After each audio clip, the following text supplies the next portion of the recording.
जितना तुम अपने ऊपर टोटल, अगर तुम्हारे मेकअप में एक साल में कितना खर्चा होता होगा? अनकाउंटेबल।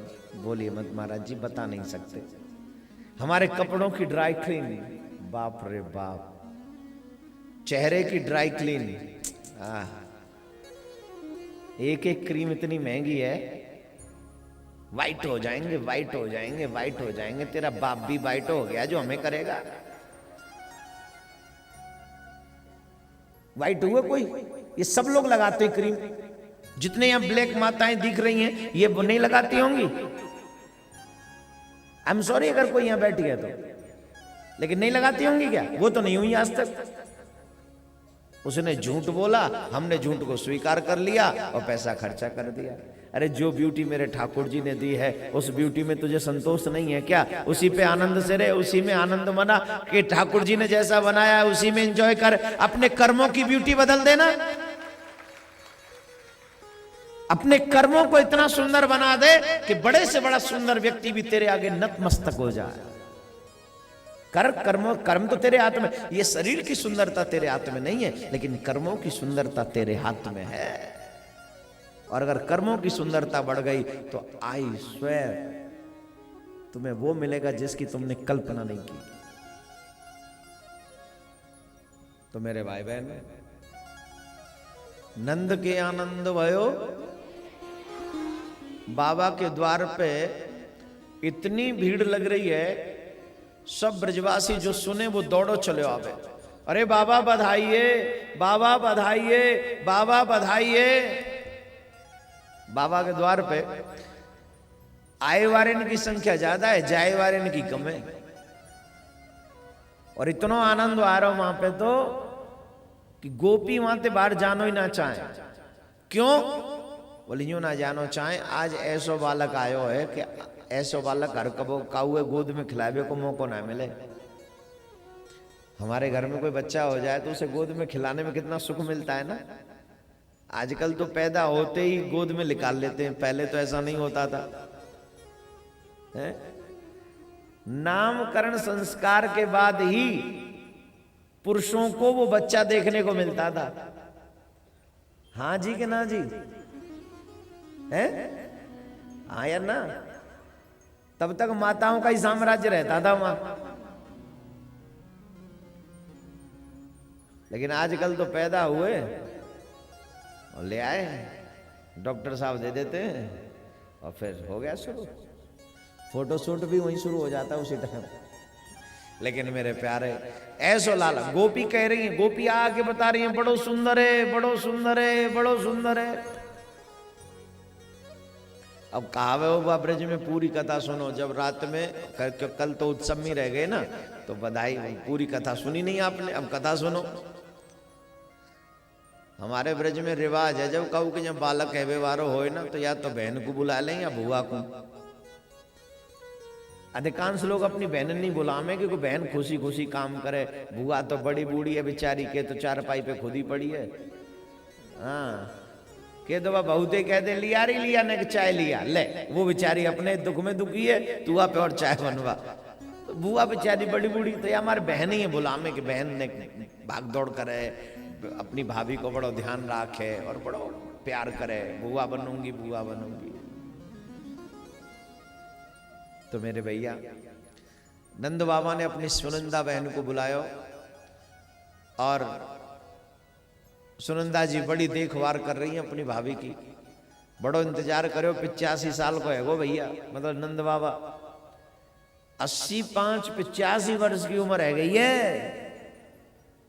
अब तक कोई बालक ना आवे। आज पहली बार ये संदेश मिले हो तो बड़ी सुनंदा जी भाग भाग के काम कर रही हैं, दौड़ दौड़ के काम कर रही हैं।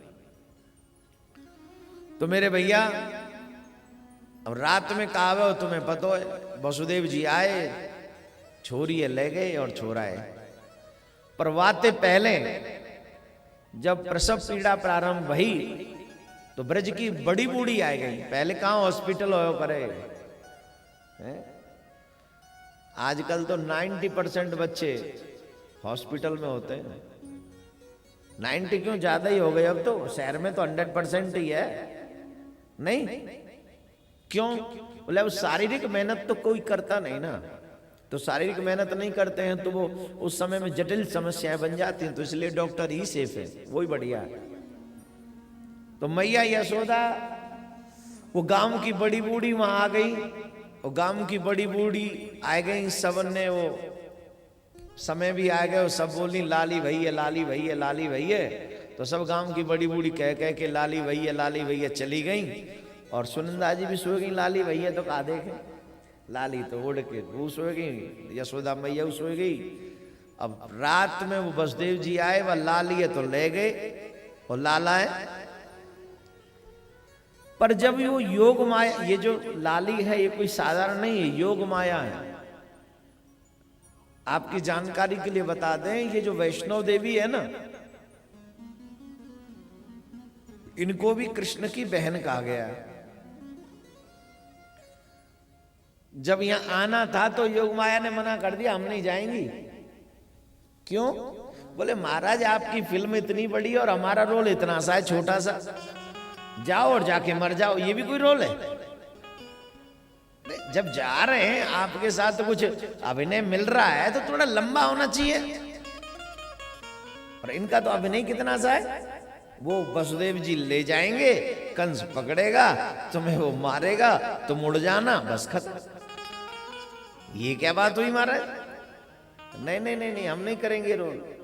तो कृष्ण भगवान बोले चिंता मत करो, कलयुग में तुम्हारी बड़ी पूजा होगी। हमारी बहन हो ना, बहन बन के जा रही हो तो तुम्हारी बहुत पूजा होगी, और तुम कलयुग में वैष्णव देवी के नाम से जानी जाओगी। तो वो वैष्णव देवी, पहले इनको देवी कहते थे, वैष्णव देवी नाम कैसे पड़ा? वैष्णो देवी नाम कैसे पड़ा? हमारे निम्बार्क संप्रदाय के आचार्य उन तीर्थों में होते हुए भ्रमण कर रहे थे, तो उन जब भ्रमण कर रहे थे तीर्थों में, तो ये उस तीर्थ में पहुंचे जहां पर ये देवी जी रहती थी, तो वहां पहले बलि होती थी। बलि जब चढ़ती थी तो हमारे आचार्य चरण बोले नहीं नहीं, हम यहाँ नहीं रुकेंगे, अरे ये तो बड़ी अपवित्र स्थान है, यहाँ पर बलि दी जाती है, नहीं हम नहीं रुकेंगे। और जब देवी जी को पता चला कि इतने बड़े आचार्य यहाँ पधारे और वो छोड़ के जा रहे हैं, तो वो स्वयं प्रकट होकर आई और कहने लगी, हे आचार्य आप ये स्थान छोड़कर मत जाइए। बोले नहीं, हम नहीं रह सकते यहाँ। कमाल करते हो, हम कैसे रह सकते? यहाँ तो अपवित्र स्थान है, बलि चढ़ाई जाती है, और तुम बलि लेती हो। तो देवी ने कहा हम वचन लेते हैं, आज के बाद यहाँ बलि नहीं चढ़ेगी और आप हमें दीक्षा दीजिए। तो उन्होंने दीक्षा दी देवी को आचार्य चरण ने। तो हमारे संप्रदाय, वल्लभ संप्रदाय, इनको वैष्णव संप्रदाय कहा जाता है ना, तो जैसे ही इनको दीक्षा दी तब इनका नाम जो वहां पर नाम रखा गया वैष्णव देवी। वैष्णव देवी होगी, वैष्णवों की देवी होगी, तो इसलिए वो वैष्णो देवी कहलाई। और वैसे कृष्ण की बहन है तो रोल बड़ा हो गया ना, तो आ गई। अब वो ले गए, कंस ने उठा के मारना चाहा तो वो सब गड़बड़ हो गया।